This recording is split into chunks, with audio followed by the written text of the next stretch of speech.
રામ અને આજનો આપણો ચેલેન્જ છે ફુગ્ગા ફોડવાનો. આ છે આપણી ટીમ. બીજો પ્રતિયોગી ફુગ્ગો ફૂલાવશે.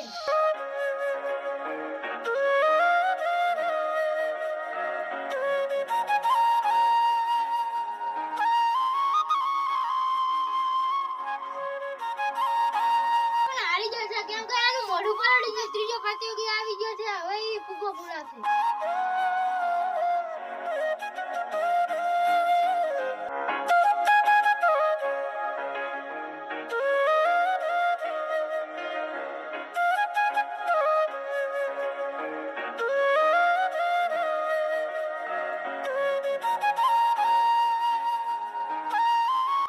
ત્રીજો પ્રતિયોગી ફુગ્ગો ફોડવાનો ટ્રાય કરે છે.